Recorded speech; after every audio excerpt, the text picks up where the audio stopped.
Saudações a você que acompanha o nosso canal.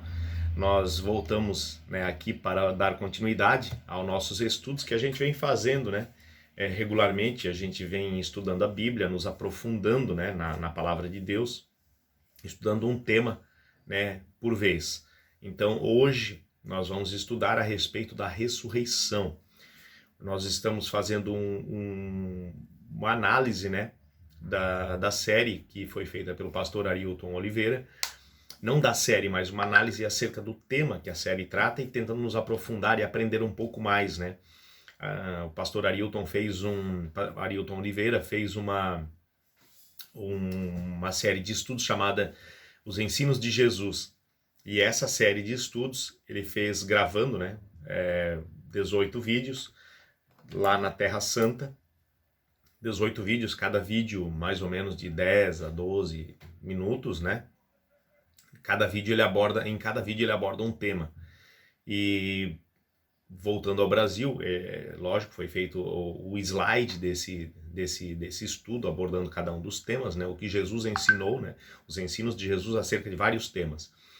E aqui foi feita uma série que já está na 21ª temporada, parou por causa da pandemia, mas acreditamos que vai continuar depois, onde 10 pessoas são selecionadas para o programa, lá na própria TV Novo Tempo, onde acompanham durante 18 encontros semanais o estudo de cada tema, mas daí com perguntas do público, que são aquelas 10 pessoas, pessoal que está ali participando, dos participantes do programa. Então as pessoas perguntam, interagem, então é uma coisa bem legal. Até sugiro que, se você quiser, você entre lá, Só que lógico, lá não são 10 minutos, lá são mais ou menos 1 hora cada programa.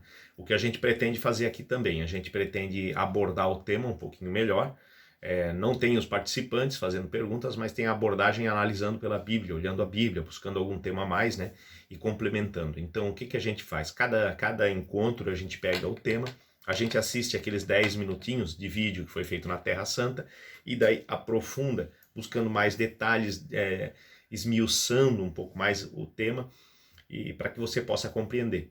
Então hoje nós vamos estudar sobre o tema deixa eu ver aqui o número do tema, se eu não me engano, é o número 10, a ressurreição.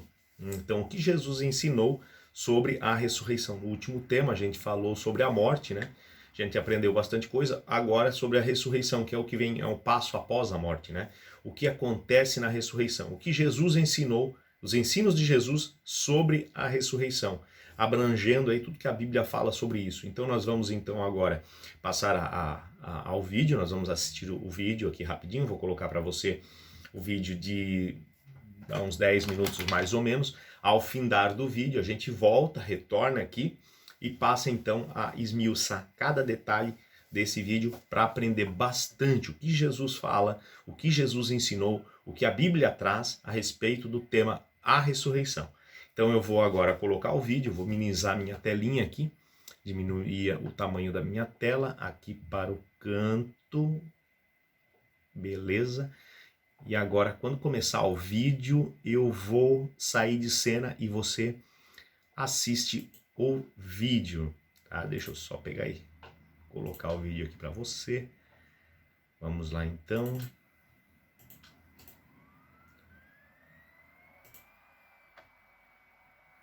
Vamos lá, vamos entrar aqui.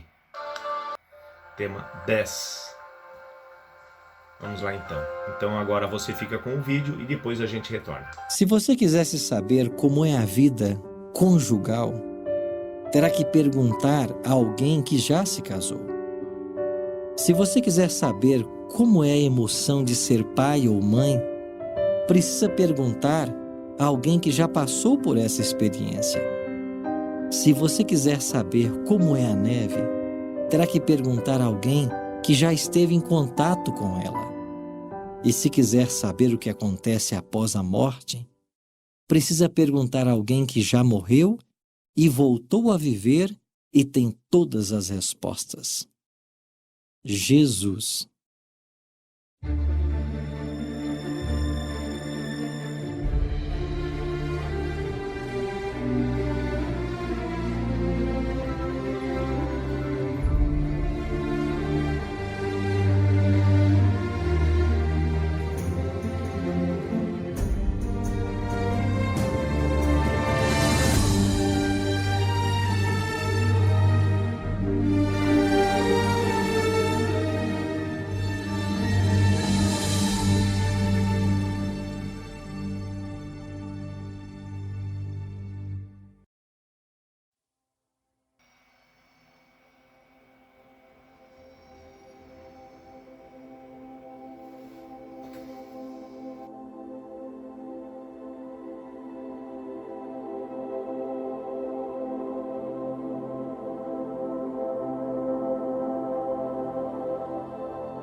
Quase todos os discípulos de Cristo foram cruelmente assassinados, com exceção de Judas, que se enforcou, e João, que foi exilado na ilha de Patmos.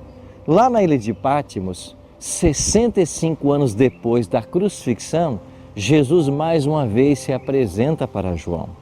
Desta vez, João cai por terra como morto e Jesus diz para ele: João, não temas, eu sou aquele que esteve morto, mas estou vivo pelos séculos dos séculos e tenho em minhas mãos a chave da morte e do inferno.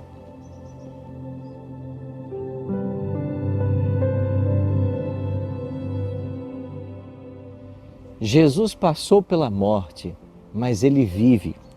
Diferente de outros líderes mundiais, a sepultura de Cristo está vazia. Cristo ressuscitou. Esta é a mais gloriosa verdade do cristianismo. A ressurreição é um termo que nós usamos para o retorno à vida. Cristo ensinou que todas as pessoas que morrerem, um dia elas ressuscitarão para receber sua recompensa.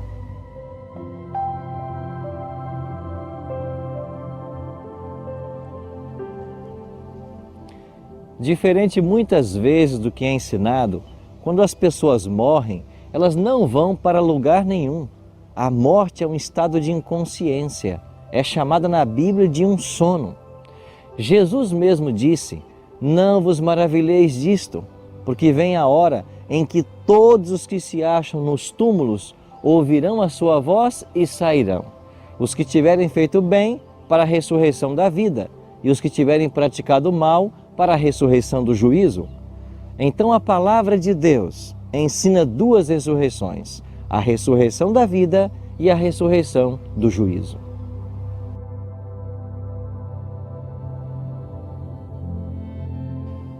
Quando se dará a primeira ressurreição?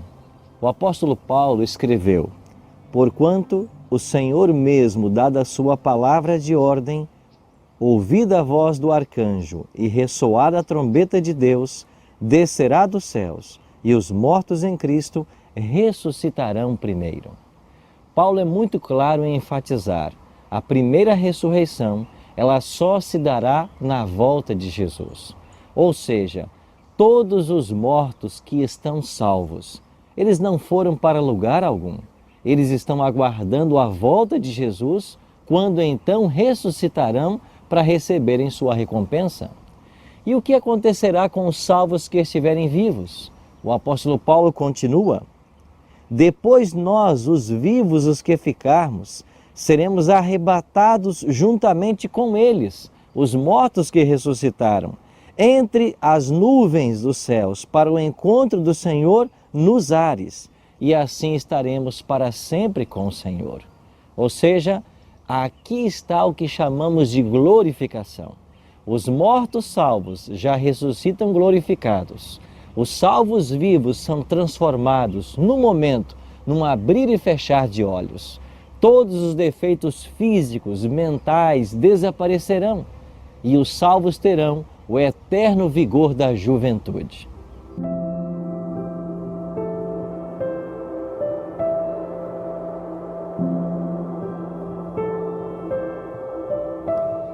E quando se dará a segunda ressurreição? O livro do Apocalipse, capítulo 20, é muito claro. A palavra de Deus nos diz: os restantes dos mortos não reviveram, até que se completassem os 1000 anos. A segunda ressurreição, ou a ressurreição do juízo ou condenação, que Jesus ensinou, ela só acontecerá 1000 anos depois da volta de Cristo. 1000 anos depois da primeira ressurreição, que é a ressurreição dos justos. Quem nela ressuscitará? Todos os ímpios, de todas as eras. E nesse momento, salvos e perdidos receberão sua recompensa. Os salvos na volta de Cristo, a vida eterna, e os ímpios, 1000 anos depois, a condenação eterna.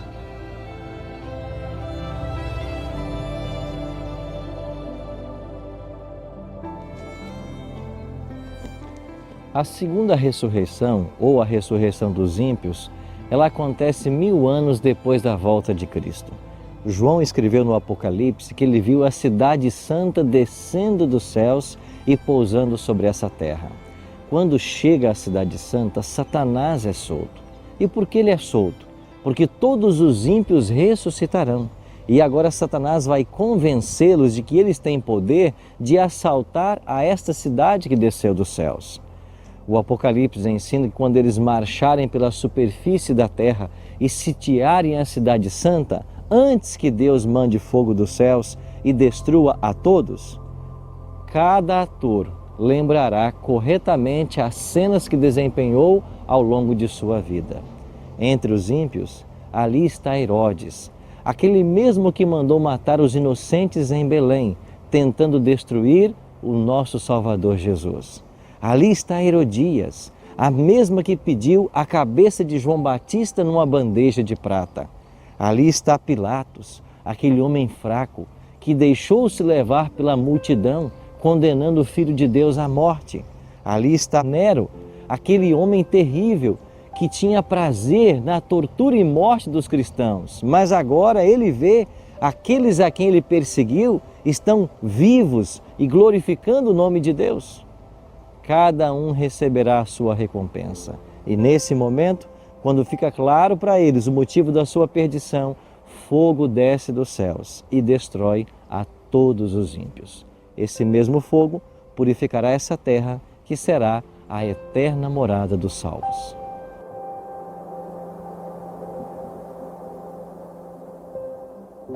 Talvez você tenha em seu coração a dor pela perda de alguém que você muito ama. Saiba que está se aproximando o dia da volta de Jesus. E quando Ele voltar, todas as sepulturas se abrirão, os salvos sairão para receberem a vida eterna e as famílias serão reunidas mais uma vez. Que o seu coração se encha de esperança nessa doutrina maravilhosa de que um dia a morte será vencida e as famílias serão refeitas. Se você tem esse sonho em seu coração, eu queria orar por você agora. Pai Santo, talvez nosso coração esteja triste porque alguém que nós amamos se foi. Certamente a presença de cada um deles faz falta. Mas obrigado pela promessa que nós temos de que um dia nós nos reencontraremos. Numa manhã gloriosa da volta de Jesus, quando os mortos ressuscitarão vitoriosos e a morte será vencida para sempre. Enche o nosso coração dessa esperança. Em nome de Cristo nós te oramos. Amém. Jesus prometeu que viria e veio. Ele prometeu que morreria e morreu. Ele prometeu que ressuscitaria e ressuscitou. Ele prometeu que vai voltar. Espere-o.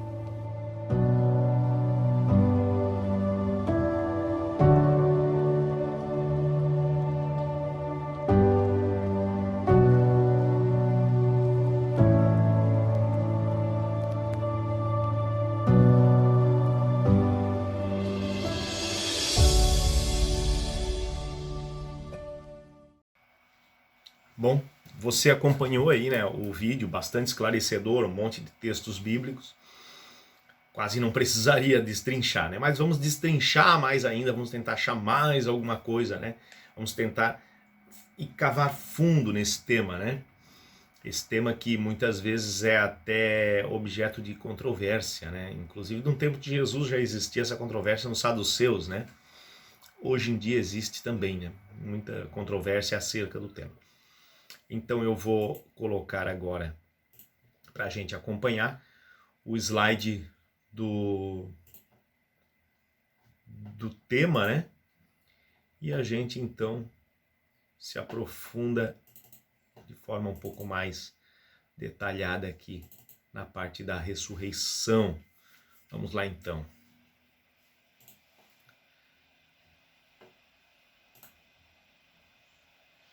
Vamos lá então, vamos editar aqui na tela. Eu vou diminuir aqui a minha imagem rapidinho, como antes. Aqui, diminuindo a minha imagem, então agora a gente consegue acompanhar aqui o tema. Vamos lá então. Ensinos de Jesus, né?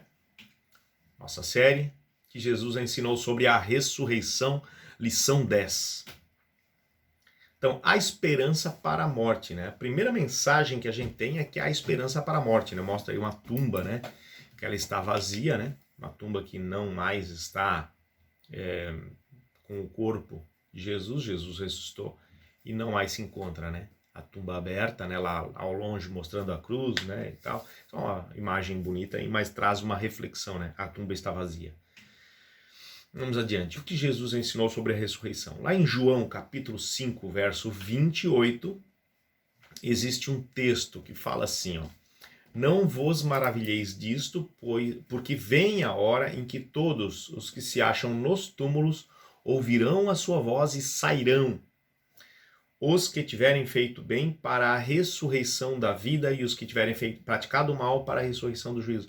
Você pode perceber que o texto ele não fala de uma única ressurreição, ele fala de duas, né? Ele não fala, ó, se o texto quisesse se referir a uma única ressurreição, uma ressurreição única, onde nela ressuscitasse tanto pecadores como salvos, né? O texto diria assim, ó, que os que tiverem feito bem para a vida e os que tiverem praticado mal para o juízo. Mas ele não diz isso, ele fala para a ressurreição da vida e os que tiverem praticado mal para a ressurreição do juízo. Ele enumera duas ressurreições e coloca a da vida primeiro, né? Ou seja, a primeiro a da salvação. E a gente vai perceber que essa ordem acontece em mais alguns lugares, né? Na Bíblia. A gente vai perceber isso. Então há duas ressurreições. Claramente o texto enumera duas ressurreições. E a primeira, a da vida, né? A da vida primeiro, dos salvos, né? Indo adiante, a gente vê que aqui fala do preço de nossa redenção. O preço de nossa redenção foi o quê? Foi a morte de Jesus. A morte, embora tenha sido o preço da nossa redenção, né? Exigiu a morte de Jesus, a condenação do pecado exigiu a morte de Jesus, porque lá em Romanos 6,23, se a gente for analisar e buscar a fundo, Romanos 6,23 diz assim, ó: porque o salário do pecado é a morte. O salário do pecado é a morte, né? Tem um outro texto, que Romanos 5,12, que diz assim, que como por um só homem entrou o pecado no mundo e pelo pecado a morte. Então o pecado traz a morte. Então o pagamento do pecado é a morte. Então haveria a necessidade desse pagamento, dessa satisfação do pecado, né, da exigência do pecado, para que, satisfeita essa exigência, a gente pudesse ser resgatado. É lógico, se a gente morre, a gente vai morrer e não tem salvação. Mas a partir do momento que alguém vem como substituto e morre no nosso lugar, ele faz o resgate, ele faz a compra, ele paga, ele redime aquele que estava para morrer, morrendo no lugar dele, né? Então foi isso que Jesus fez. Se a gente analisar, a gente vai ver que se você ler Isaías 53, que é uma profecia da morte do Messias, ela profetiza a morte do Messias. O título que os historiadores, que os escritores da Bíblia, os tradutores colocaram, lá nos editores, né, colocaram como título desse capítulo o sacrifício vicário do servo sofredor, o sacrifício vicário do Filho de Deus, o sacrifício vicário do Messias, né? Sacrifício vicário. Vicário significa substituto. A palavra vicário, em latim, vicarius, significa substituto. Então, sacrifício substituto. Ele pagou em substituição a nossa condenação, ele deu a sua morte, né? Então é por isso que ele redime, ele paga o preço deles e me dá eles para mim. É mais ou menos isso que Jesus fez, né? Eu paguei o preço, comprei eles, né? Então eles são meus. Então é mais ou menos isso que aconteceu, né? Então vamos lá, vamos adiante. A vitória de Jesus sobre a morte assegura a nossa vitória. Como Jesus voltou da morte, significa que a sua morte não foi em decorrência do seu pecado, mas em decorrência do pecado dos demais. E justamente a vitória dele sobre a morte mostra que ele venceu a morte, e a morte pode ser vencida porque ele tem poder para isso. Então, como ele venceu a morte, um dia, por enquanto a morte ainda impera nesse mundo até a volta dele, mas ele profetizou que na sua volta, o que vai acontecer? Ele vai vencer a morte, vai dar a ressurreição a todos nós, e ao final, definitivamente, a morte será extinta. a morte vai morrer, né? A própria morte será lançada no lago de fogo. Lá em Apocalipse 20, fala do lago de fogo, que chama o lago de fogo de segunda morte. Você leia lá o Apocalipse 20, a gente vai ler um pouco hoje aqui também, você vai ver que o Apocalipse 20 chama o lago de fogo de a segunda morte. E a própria morte, que é essa que existe agora, vai ser lançada dentro daquele lago de fogo. Ou seja, a morte vai morrer, entende? Então não vai existir mais morte. Por isso que diz o texto depois, não haverá mais morte, né? Indo adiante, né? Se vai ter uma ressurreição, porque ali a Bíblia ali falava, né, naquele texto, né, de ressurreição, e falava da ressurreição da vida em primeiro lugar. Se vai ter uma ressurreição da vida, então a pergunta que se faz é essa aqui, ó. Quando ocorrerá essa primeira ressurreição? E quem ressuscitará nela? Quando que ela vai acontecer? Lá no livro de Tessalonicenses, na epístola de Paulo, primeira epístola de Paulo aos Tessalonicenses, a primeira aos Tessalonicenses, capítulo 4, verso 16, se a gente quiser olhar, pode ler até do 15 em diante, do 13 até, é interessante, mas vamos ver do 16 que fala especificamente da ressurreição. Olha só, o que fala o texto? Porquanto, toda vez que você encontrar essa palavra porquanto, você pode substituí-la por porquê, porque é o mesmo significado. Esse é um português um pouco mais antigo, mais robuscado, né? Mas a palavra porquanto significa o mesmo que porquê. Então, porquanto ou porquê, o Senhor mesmo, dada a sua palavra de ordem. Palavra de ordem de quem? Do Senhor. O Senhor vai dar a sua palavra de ordem. Ouvida a voz do arcanjo, né? E ressoada a trombeta de Deus. Lembrando a você que essa trombeta, a gente vai ler um texto depois, que essa trombeta, ela é a sétima, a última trombeta. Lá no Apocalipse fala de 7 trombetas, né? Quando toca a sétima, a última trombeta, que é essa que você está vendo no texto aqui, o que acontece? Jesus desce dos céus, descerá dos céus. E os mortos em Cristo ressuscitarão primeiro. Então, olha só, a sétima trombeta, que lá no Apocalipse aparece, lá tem as 7 trombetas, e essa aqui é a sétima, ela toca essa trombeta, já tocou as 6, então essa aqui é a última trombeta. Quando ela toca, ela é a volta de Jesus. Jesus desce dos céus na sétima trombeta, que é a última, é a volta dele. Nessa descida, na volta de Jesus, os mortos em Cristo, ou seja, os salvos, ressuscitam primeiro. Os que morreram na fé, os que morreram fiéis a Deus, os que morreram, aqueles que tiverem feito o bem, esse é o bem, morrer em Cristo, ressuscitarão primeiro. Por isso que diz lá, os que tiverem feito o bem para a ressurreição da vida. Aqui, essas pessoas ressuscitarão primeiro. Mas não é só isso, elas vão ressuscitar primeiro e aqueles que estão vivos vão ser transformados junto com elas, a gente vai ver depois no outro texto, né? Então, a primeira ressurreição, né, é de quem? Dos salvos. A primeira ressurreição é daqueles que vão salvar. Está aqui o texto muito claro, né? Mas seguindo adiante, agora, né, a gente está fazendo raciocínio, então a gente viu primeiro que a gente conseguiu tirar nesse verso 16 que a primeira ressurreição é dos salvos. E agora o que diz o verso seguinte? Vamos seguindo adiante o verso 17. Olha só o que diz. Né? A pergunta, o que acontecerá com os justos que estiverem vivos, que somos nós, né? Olha só o que diz o texto. Depois dessa ressurreição, nós, os vivos, os que ficarmos, seremos arrebatados juntamente com eles. Com quem eles? Aquele que falou no verso anterior, no verso 16. Os que ressuscitaram em Cristo, juntamente com eles, entre nuvens, ou seja, um grupo de salvos, né?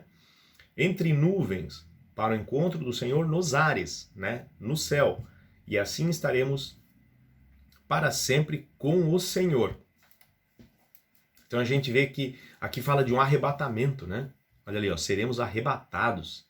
Seremos arrebatados. Então esse arrebatamento ocorre quando? Quando Jesus volta, depois das trombetas todas, na sétima trombeta, quando Jesus desce, os mortos em Cristo ressuscitam, os que estão em Cristo vivos são arrebatados juntamente com aqueles que foram ressuscitados e vão para junto do Senhor nos ares e vão ficar para sempre com ele.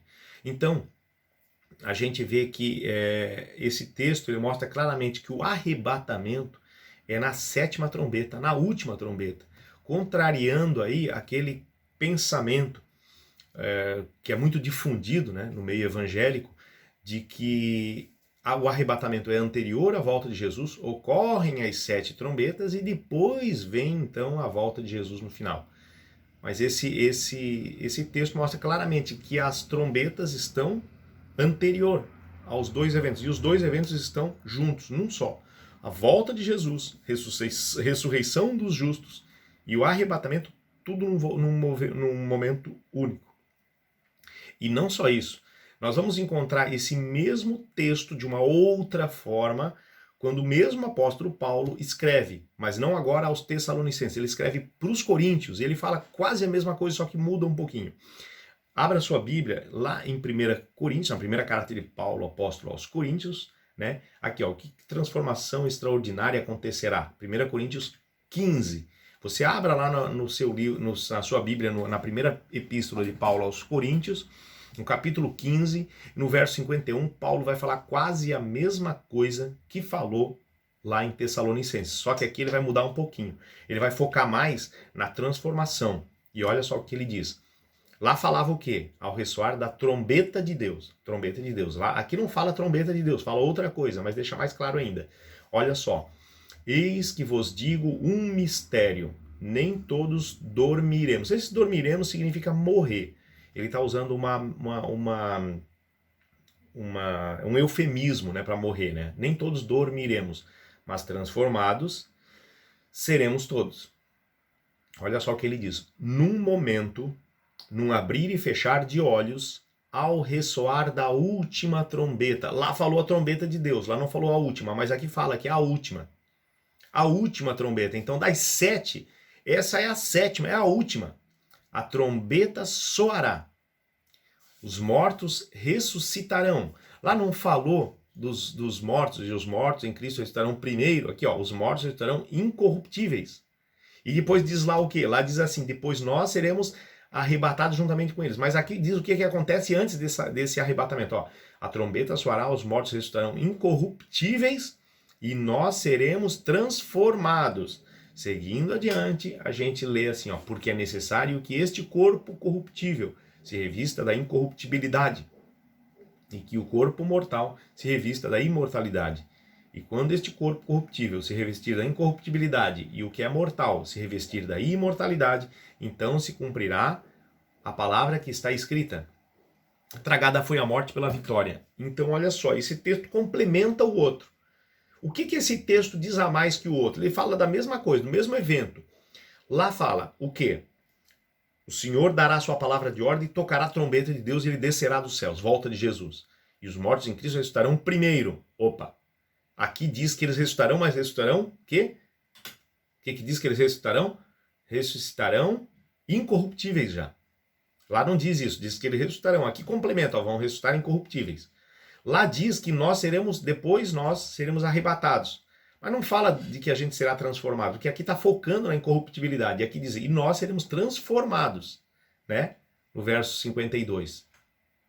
Ó, porque é necessário que esse corpo se revista da incorruptibilidade. Então a gente vai ser transformado para daí ser arrebatado, complementando o que está dizendo lá. Entendeu? Então, e aí então está vencida a morte para nós. Então o que acontece? Aqui fala, lá fala que é a trombeta de Deus. Aqui fala que é o quê? Que é a última trombeta. Aqui fala que há transformação, lá não fala, mas complementa. A gente vê que está falando do mesmo evento, só que aqui está complementando, né? Então a gente vê que o texto ele não deixa dúvida, né? Então os salvos ressurgirão o quê? Glorificados, né? Todos surgirão glorificados, né? Vamos adiante aqui então. Agora a gente vai pegar e ver no Apocalipse, né? Tem uma pergunta aqui que nos reporta lá, o Apocalipse diz assim, ó: quando ocorrerá a segunda ressurreição e quem ressuscitará nela? Quando ocorrerá a segunda ressurreição? Aqui a gente já estudou até agora a respeito da ressurreição, mas agora a gente vai ver um texto que fala, o texto fala quando ela vai acontecer. A gente já viu agora a ordem lá e tudo mais, mas quando Jesus vai voltar ninguém sabe. Mas vamos tentar entender essa parte aí, tá? Da segunda ressurreição. A gente viu a primeira e agora a gente vai ver quando vai ser a segunda, né? Então olha só o texto. O texto lá em Apocalipse 20 diz assim: os restantes dos mortos não reviveram. Você está vendo que o texto está falando os restantes, os outros, os demais mortos, né, não reviveram. O texto está falando de uma explicação, está explicando, alguns ressuscitaram, mas os restantes não, os restantes ficam sem ressuscitar, até que se completassem os 1000 anos. Então alguns ressuscitam, mas outros não, outros ficam ainda 1000 anos. Olha só, os restantes dos mortos não reviveram até que se completassem os 1000 anos. Esta é a primeira ressurreição. A primeira, né? A primeira que ocorreu antes, essa de qual ele está falando no verso 4, né? Se você quiser, você pode abrir a sua Bíblia no verso 4 e você vai encontrar esse texto lá, né? Eu vou até tirar um pouquinho o slide aqui rapidinho e eu vou colocar para você aqui o verso 4, né? Para a gente poder olhar aqui. Eu vou abrir aqui a Bíblia que a gente já conhece, né? Que é aqui a nossa Bíblia. Você joga ali o texto, né? Bíblia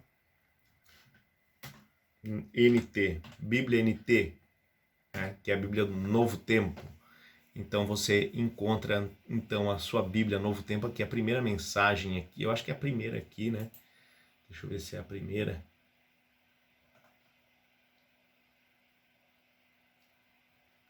Não, não é aqui não. Eu acho que é aqui, ó. Onde está escrito só Bíblia, aqui embaixo. Pesquisabiblia.com. Aqui, isso mesmo, essa aqui, ó. Então a gente vai lá no livro de Apocalipse. E você abre no verso 20, né? Quase o final da Bíblia, né? E você vê aqui, olha só o que diz. Então vi descer do céu um anjo. Esse anjo aqui que está se falando é Jesus mesmo, tá? Jesus que está descendo dos céus. Tinha na mão a chave do abismo e uma grande corrente. Ele segurou o dragão, a antiga serpente, que é o diabo e Satanás, e o prendeu por 1000 anos. Aqui diz assim: lançou-o no abismo, fechou-o e pôs selo sobre ele, para que não mais enganasse as nações, até que se completarem os 1000 anos. Então olha só o verso 4 principalmente. Vi também tronos, e neles sentaram-se aqueles aos quais foi dada a autoridade de julgar. Vi ainda as almas dos decapitados por causa do testemunho de Jesus, bem como por causa da palavra de Deus, ou seja, pessoas que morreram por serem fiéis a Deus, tantos quantos não adoraram a besta, nem tampouco a sua imagem, e não receberam a marca na fronte e na mão. E diz aqui que eles viveram e reinaram com Cristo durante 1000 anos. Esses viveram, olha só, essas pessoas são pessoas que morreram, porque o texto fala aqui, ó, pessoas que foram decapitados. Diz assim que tantos quanto não adoraram, né, por causa da palavra, né, pessoas que morreram por serem fiéis a Deus. E diz aqui que eles, mesmo depois de mortos, diz assim, ó, e viveram. Esse viveram significa uma ressurreição, mesmo porque o próprio texto depois diz assim, ó, os restantes dos mortos não reviveram. Aqui, embora o texto não traga o reviveram aqui, ou seja, não mostra que eles estão ressuscitando, né? Ele fala viveram, não está falando reviveram, né? Mas aqui diz os restantes não reviveram. A gente vê que o texto, ele é como se fosse faltasse aqui a palavrinha reviveram. Mas a gente sabe que eles reviveram porque anteriormente diz que eles foram decapitados, eles morreram, né? Então eles viveram, significa que eles ressuscitaram para reinar 1000 anos com Cristo. Só que os restantes, os demais, não reviveram. Você percebe, o texto deixa muito claro, ó, pessoas que morreram e depois viveram novamente durante 1000 anos. E os restantes não. E quando ele fala aqui embaixo no verso 6, bem-aventurado santo aquele que tem parte na primeira ressurreição, ele está falando dessas pessoas que viveram aqui, ó, né? Então olha só, essa é a primeira ressurreição. Qual? Não a dos restantes, porque os restantes, se eles não reviveram até que complicasse, obviamente que eles não são a primeira, eles são uma outra, uma segunda, porque já houve uma ressurreição anterior. Então aqui está falando, esta é a primeira ressurreição, está fazendo uma alusão a essa aqui de cima, ó, viveram e reinaram com Cristo 1000 anos. Os restantes não reviveram até se completasse 1000 anos. Essa que se mencionou aqui em cima é a primeira. E depois da primeira é que vai ter a outra apenas o quê? Apenas depois de 1000 anos, o texto deixa muito claro. Então, bem-aventurado e santo é aquele que tem parte na primeira ressurreição. Sobre esses, a segunda morte não tem autoridade. Então, o texto aqui está muito claro, mostrando que a primeira ressurreição são bem-aventurados aqueles que participam dela. Sendo que os outros não reviveram até que se complete 1000 anos. E isso acaba combinando muito claramente com o texto que Jesus falou, para a ressurreição da vida, e os que tiverem praticado mal, para a ressurreição do juízo. Né? Lá então, Paulo também fala, né? Os mortos em Cristo estarão primeiro. Então há uma ordem, primeiro os salvos, depois os demais. Então o texto está muito claro nessa parte aí, né? Eu vou voltar aqui agora e vou colocar novamente o slide que a gente se encontrava. Tá aqui, então a gente continua agora aqui na sequência, né? Então ficou muito claro aí que a primeira ressurreição, ela ocorre e depois de 1000 anos ocorre a segunda, né? Aquela que nós vamos estudar agora. Então, segunda ressurreição dos perdidos. Os perdidos ressuscitarão na segunda. A segunda ressurreição, ela não vai ser, né, do salvo, vai ser dos perdidos. Ela não vai ser na volta de Jesus, ela vai ser 1000 anos depois, né? Essa imagem bastante feia aí, né? Que tem no slide, né? Uma imagem bastante assustadora, né? Vamos adiante, então. Então, assim, ó, vamos colocar aqui um diagrama, né? Então, olha só, primeira ressurreição, salvos, passa 1000 anos, né? E a segunda ressurreição, ressurreição dos perdidos. Ali tem perdidos, né? A ressurreição dos perdidos. Ali, depois eu tenho que fazer uma correção nesse slide aí, eu não percebi que tinha esse erro aí, né? Agora passando ele mais detalhadamente que eu percebi que tinha esse erro aqui. Depois eu dou uma consertada nesse texto aí, né? Vamos adiante aqui. O que acontecerá com os ímpios que ressuscitarão? Olha só, a gente viu o que acontecerão com os justos, serão transformados e levados ao céu. E os ímpios? Vamos lá adiante, a continuação do Apocalipse 20, no verso 7 em diante. Quando, porém, se completarem os 1000 anos, Satanás será solto de sua prisão. Por que Satanás será solto da prisão? O que é essa prisão de Satanás? A prisão de Satanás, ela não é uma prisão física, com correntes mesmo. O texto, quando fala de correntes ali, ele está usando uma simbologia. O abismo ali não é um abismo, um buraco mesmo, é uma simbologia. É uma simbologia da terra. A gente vê que a terra vai ficar desolada, né?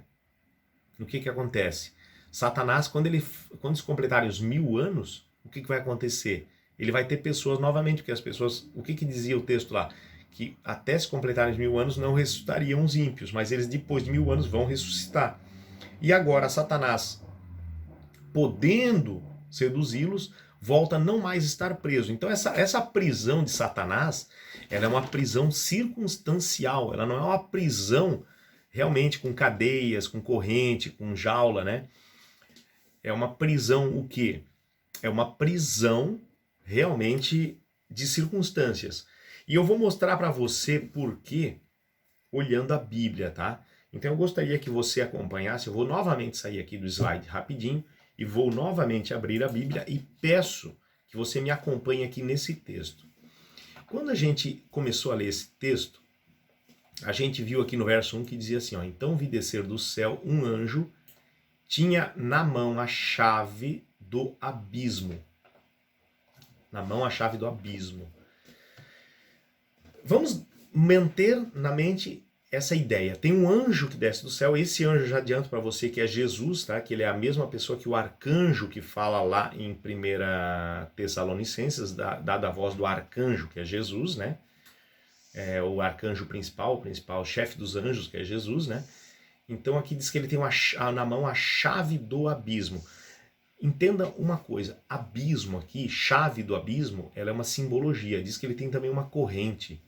Diz que segurou o dragão, a antiga serpente, prendeu por 1000 anos, lançou no abismo, pôs selo sobre ele. Isso, na verdade, é uma simbologia. O livro do Apocalipse ele trabalha muito com códigos, com símbolos. E a chave para os símbolos está o quê? No Antigo Testamento, principalmente, e em alguns outros no próprio Novo Testamento. Desse está todo no Antigo Testamento. E a gente vai lá no Antigo Testamento buscar o que significa tudo isso. Eu quero que você preste atenção num livro, que a gente vai voltar aqui. Ó. Nós vamos vir aqui em livros, e eu quero que você abra a sua Bíblia aí no livro de Jeremias. Livro de Jeremias, o profeta Jeremias. O profeta Jeremias, quando chega aqui no capítulo 4 de Jeremias, ele tem uma visão. E nessa visão, o profeta Jeremias, lá no capítulo 23 em diante, ele tem uma visão, ele vai tendo visão aqui de destruição dos povos que perseguem ao Senhor, mas como acontece com a destruição de Jerusalém, que prefigurava o final dos tempos, da mesma forma, alguns povos que seriam punidos aqui por Deus, prefiguravam a volta de Jesus no final dos tempos também. E numa das visões, no verso 23 em diante, ele vê o quê? Ele vê a destruição dos últimos tempos, no final dos dias. Olha só o que ele diz aqui nesse texto, 23 em diante. Olhei para a terra e ei-la sem forma e vazia. Vou dar uma seguradinha aqui. Você vê que o apóstolo Jeremias, ele está olhando para a terra e vê ela sem forma e vazia. Vamos adiante ainda, olha só. Para os céus e não tinham luz. Ou seja, ele vê a terra sem forma e vazia e escura. Olhei para os montes e eis que tremiam. E todos os outeiros estremeciam. Olhei e eis que não havia homem nenhum. Olha só, ele tem uma visão de uma terra sem forma e vazia, escura, na escuridão, com os montes tremendo e sem pessoa nenhuma. E diz aqui que todas as aves do céu haviam fugido. Isso aqui também tem uma simbologia. E aqui fala assim, ó. Olhei ainda e eis que a terra fértil era um deserto. E aqui, essa parte é muito importante. E todas as suas cidades estavam derribadas ou destruídas, né? Diante do Senhor, diante do furor da sua ira. Pois assim diz o Senhor, toda a terra será assolada, porém não a consumirei de todo. Olha só. E ele fala assim, ó, por isso a terra pranteará e os céus ainda se enegrecerão, porque falei, resolvi e não me arrependo, nem me retrato. É interessante que esse texto mostra algo muito além do que estava sendo profetizado para aquele povo que era inimigo de Israel naquele tempo, que fala algo muito além. Fala de uma terra sem forma e vazia, os montes tremendo, diz que a terra toda assolada, toda a terra, cidades destruídas, derrubadas diante do furor, diante da ira do Senhor. Isso aqui está mostrando que não existe homem nenhum na terra, está tudo destruído, as aves do céu haviam fugido, né? Isso aqui está mostrando o quê? Está mostrando a destruição da terra depois da vinda de Jesus. É lógico que aqui, quando ele começa a profecia, ele está profetizando contra um povo, né? Contra um povo que era inimigo de Jerusalém, né? Mas aqui, quando ele está profetizando contra esses povos e depois ele vem e fala isso aqui, ele está fazendo uma prefiguração da mesma maneira que é feito lá por Jesus no Mateus 24, quando ele fala da destruição de Jerusalém, e vai mais adiante e fala da destruição da terra no final dos tempos. Jesus faz isso, ele começa falando de Jerusalém, depois ele perpassa aquela realidade e fala de outra, né? Então aqui acontece a mesma coisa, acontece muito em profecia isso, de se falar para um mundo, um universo pequeno e projetar o grande, né, na profecia. Então aqui a gente vê que ele está falando de uma destruição, diz que a terra está assolada. E aqui ele fala uma coisa interessante, ele diz assim, ó, no 23, e ei-la a terra sem forma e vazia. Você sabia que só existe 2 lugares na Bíblia que a terra é chamada de sem forma e vazia? É aqui e em Gênesis.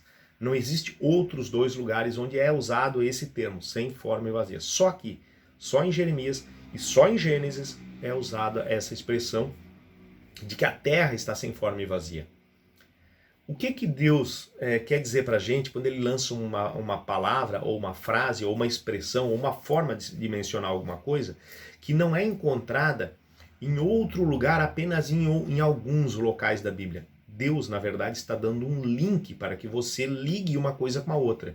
Quando Deus fala profeticamente de uma coisa que você só encontra em um lugar e outro, ou às vezes em apenas 3, Deus quer que você ligue isso, para que você ache a chave para a interpretação. Então, quando Deus falou isso sem forma e vazia, é porque Deus quer que a gente vá até lá, em Gênesis, e descubra alguma coisa. Então, a gente vai sair daqui e vai lá para Gênesis, sempre lembrando que isso aqui tem a ver com Apocalipse, né, que a gente leu agora, que ele tem a chave do abismo, diz assim, ó, um anjo que tem a chave do abismo, e esse anjo, ele vai descer, e quando Jesus descer, vai haver destruição na terra. Então essa destruição aqui, é isso aqui, ó, Jesus que tem a chave do abismo, chega na terra, e a terra fica dessa forma, porque diz aqui que está o quê? Estão as cidades destruídas pelo furor da sua ira. Então agora a gente vai lá para o Gênesis, onde fala sem forma e vazia, tentar descobrir alguma coisa. Então a gente sobe, entra em livros e abre o livro de Gênesis e encontra onde é que está isso. Está no primeiro versículo, tá? No primeiro capítulo, no primeiro versículo. Olha só o que diz. No princípio criou Deus os céus e a terra, porém, estava sem forma e vazia. Aqui é a primeira vez, lá em Jeremias a segunda. E olha só, vamos tentar ler para tentar entender. Havia trevas sobre a face do abismo. Também falava isso lá, dizia assim, olhei para os céus e não tinham luz, né? E o Espírito de Deus pairava sobre as águas. Até aqui a gente não encontrou nada que possa, né? Disse Deus, haja... Ah, aqui, ó, olha só, havia trevas sobre a face do abismo. Estão vendo a palavra abismo aqui? Olha só, a terra, porém, estava sem forma e vazia e havia trevas sobre a face do abismo. Deus, através do profeta Moisés, no começo da Bíblia, ao dizer que a terra estava sem forma e vazia, em trevas, não tinha homem nenhum, né? Lá dizia assim, não havia homem algum. Aqui também não, porque Deus ainda nem tinha criado o homem. Ou seja, muita similaridade com aquilo lá, né? Então, aqui, Deus chama o quê? Deus chama a esse local, sem forma e vazia, na escuridão, sem ninguém, sem vida, sem nada. Um local totalmente inóspito, sem vida, sem luz, sem nada. Ele chama de abismo. E então, a gente vê que a Bíblia, né, Deus, através da sua palavra, chama de abismo esse estado, essa condição em que a terra se encontra, quando ela se encontra sem forma e vazia, e sem luz e sem ninguém.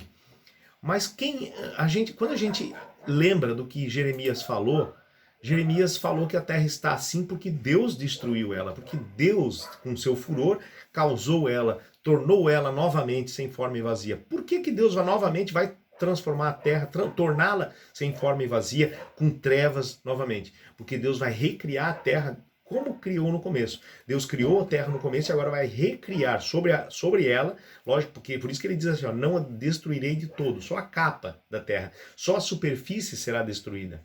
E sobre a superfície Deus fará uma nova terra. E essa nova terra, que vai ser feita sobre a superfície da terra, ela vai ser recriada novamente do começo, como Deus criou do começo o quê? A primeira terra, né? Ele criou de um abismo sem forma, vazio, com trevas, sem ninguém. Então, Jesus, ao voltar, né, ao voltar a essa terra, faz com que ela se torne um abismo, como era no princípio. Então é por isso que quando a gente lê em Apocalipse que o anjo tem a chave do abismo, não está dizendo que ele tem uma chave realmente na mão. A chave significa o poder para transformar a terra num abismo.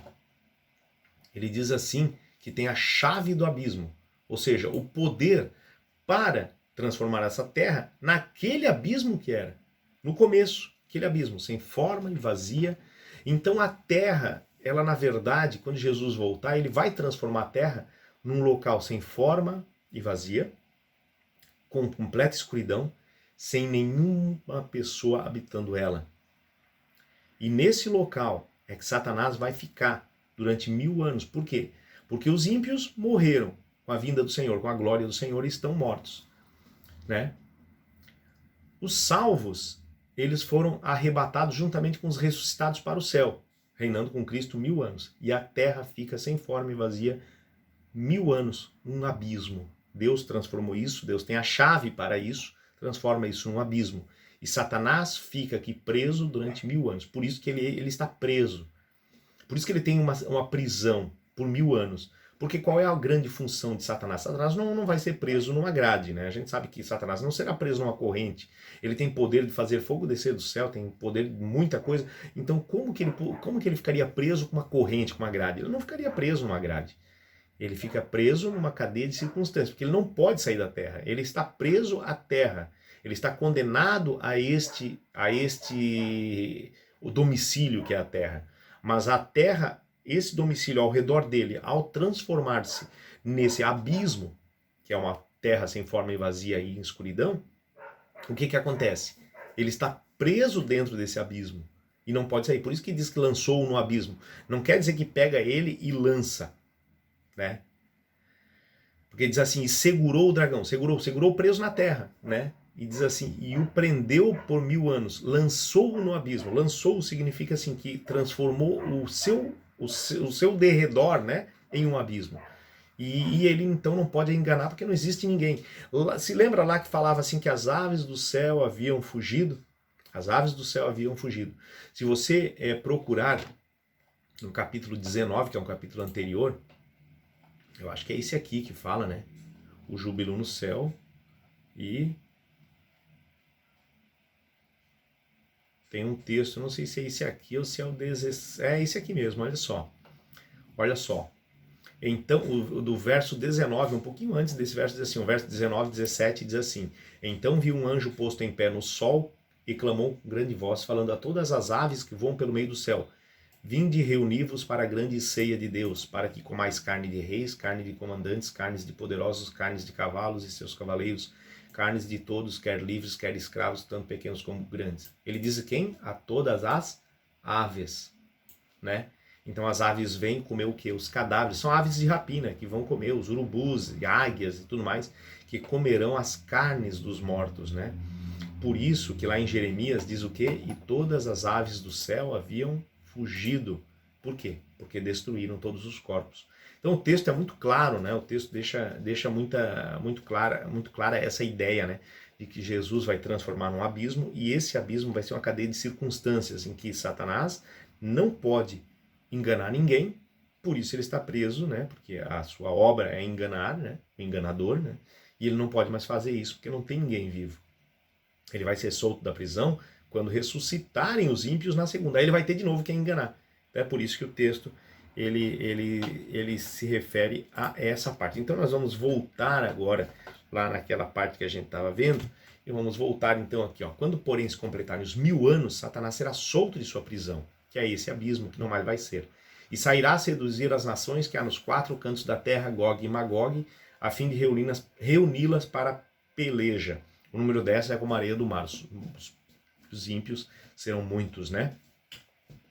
Então, assim, ó, e marcharam então pela superfície da terra e sitiaram o acampamento dos santos. E a cidade querida, então a Jerusalém já desceu do céu, já está ali com todos os salvos dentro dela, né?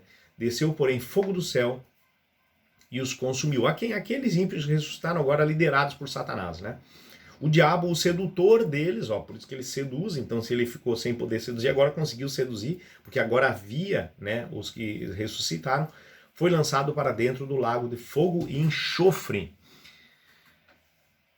É interessante que Satanás é lançado no lago de fogo. Preste bem atenção nesse texto, verso 10. O diabo, o sedutor deles, foi lançado para dentro do lago de fogo e enxofre, onde já se encontra não só a besta, como também o falso profeta. E serão atormentados de dia e de noite pelos séculos dos séculos. É lógico que esse atormentado de dia e de noite pelos séculos dos séculos não quer dizer que eles vão ficar eternamente queimando, porque a gente vê que Satanás ali, ele diz que como se Satanás estivesse lá sendo atormentado também. Então, com aquela visão que se tem de que Satanás está no inferno e que existe um lugar de tormento eterno em que ele fica, digamos assim, espetando e queimando as pessoas, não faz muito sentido, porque ele também é atormentado, né? Então, esse tormento, na verdade, a palavra atormentados ali, a palavra original, ela tem a ver com castigo. Um castigo, serão punidos, né? De dia e de noite, pelos séculos dos séculos, significa o resultado dessa punição, não significa que será eterna. A gente vai depois estudar mais a fundo a respeito disso. Até a gente já estudou na questão da morte, ficou muito claro lá, né? Então não há sentido de que Satanás ele fique queimando para sempre e os ímpios também, né? E o que acontecerá a esse planeta após a destruição dos ímpios? Os ímpios, né, são destruídos, então a gente volta lá, vai lá para Apocalipse 21, 1 a 4, onde fala assim: vi novo céu e a nova terra, pois o primeiro céu e a primeira terra passaram, e o mar já não existe. Vi também a cidade querida, a nova Jerusalém, que descia do céu, da parte de Deus, ataviada como noiva, adornada para o seu esposo, né? Então, a gente vê aqui que essa Jerusalém vai ser a cidade, a capital eterna do céu, né? Então a gente vê que Deus, nós vamos habitar, né, nessa nova Jerusalém. E lá nós vamos estar para sempre com Deus, né, com Jesus. O verso 3 diz assim: então vi grande voz vinda do trono, dizendo: eis o tabernáculo de Deus com os homens. Deus habitará com eles, eles serão povos de Deus, e Deus mesmo estará com eles. E lhes enxugará dos olhos toda lágrima, e a morte já não existirá, pois já não haverá luto, nem pranto, nem dor, porque as primeiras coisas passaram, né? Então, a vitória sobre a morte, né? Não vai haver o que mais? Um dia as lágrimas não mais rolarão, né? Então, a gente vê que a ressurreição, ela é a nossa maior, o que é a nossa maior esperança, porque a vitória é sobre a morte é o maior sofrimento, né? Não vai haver morte, não vai haver sofrimento, envelhecimento, não vai haver corrupção, né? A gente não vai ter mais doenças, não vai acontecer mais nada disso, né? Então só tem um caminho, né? Uma estrada a seguir, que é Jesus, para caminhar até lá, né? E quando a gente lembra, né, daquela primeira imagem daquela tumba, né? A gente vê que os anjos, né, disseram para quem? Eles disseram para os discípulos: ele não está aqui, ressuscitou. Então essa é a certeza, né? Nós sabemos que Cristo ressuscitou e por isso a morte foi vencida, né? Então a nossa decisão ela deve ser o quê? Deve ser assim, no final, o último slide traz a nossa decisão frente a tudo isso que foi mostrado, né? Acredito que um dia todos os mortos ressuscitarão. Você acredita nisso? Eu acredito. Se você acredita, então isso é para você. Olha só, uma decisão que você pode tomar hoje. Quero aceitar essa verdade em minha vida e desejo muito em breve rever as pessoas que amo e que a morte levou, quando Jesus aparecer nas nuvens do céu. Se você tem alguém que você perdeu e você quer rever essa pessoa, pode ter certeza que no dia que Jesus voltar, Jesus vai chamar aquelas pessoas que tinham fé nele, aquelas pessoas que buscavam a Deus, aquelas pessoas que de uma forma ou outra, né, buscavam fazer o seu melhor, buscavam com base naquilo que conheciam da palavra de Deus, com aquilo que conheciam de bom, seguir e tentar ser o melhor possível. Essas pessoas vão ressuscitar e nós vamos poder vê-las, né, junto, e nós vamos poder desfrutar da eternidade com todas elas. Então, eu espero que você tenha compreendido o tema. Ele é um tema muito, muito interessante, é um tema que traz esperança, é um tema muito bonito, né? Então, sanadas as dúvidas, finalizamos aqui o nosso estudo, que nós possamos, né, ter essa certeza sempre, aumentando aqui a minha tela novamente, para que possa, né, dar uma mensagem melhor aqui, que nós possamos sempre acreditar, porque a gente sabe que Jesus, ele vai voltar, ele prometeu. Então a maior esperança nossa, a nossa maior esperança é a volta de Jesus. E junto com a volta de Jesus, Ela, por que ela é a maior esperança? Porque ela tem a restauração de tudo que se perdeu. E tudo que se perdeu tem sempre por fim a morte. Então que nós possamos acreditar, que nós possamos buscar, que nós possamos ter a fé inabalável nisso. Eu gostaria de orar com você agora e daí a gente finaliza o estudo. Querido e amado Pai Celestial, nós queremos te agradecer, Senhor, porque a tua palavra é muito clara em dizer que um dia a tua voz fará sair dos túmulos todos aqueles que um dia desceram à sepultura. Que nós possamos, Senhor Deus, preencher a nossa vida com essa esperança e ter a certeza que um dia tu nos chamarás, ou ainda vivos para o arrebatamento, ou já mortos da tumba para um encontro contigo. Que nós possamos viver de acordo com as tuas verdades para ter lugar nessa ressurreição quando ela ocorrer. É o que nós te rogamos em nome do Senhor Jesus. Amém. Então, finalizado o tema hoje, eu espero que não tenha ficado nenhuma dúvida. Se ficou alguma dúvida, você coloque nos comentários, a gente pode responder conforme for surgindo o tempo, né? E eu espero você no próximo estudo que nós vamos fazer, né? O próximo estudo vai ser sobre o juízo, né? É muito legal esse tema também. E a gente se fala lá quando a gente for estudar o próximo tema. Um grande abraço, até mais.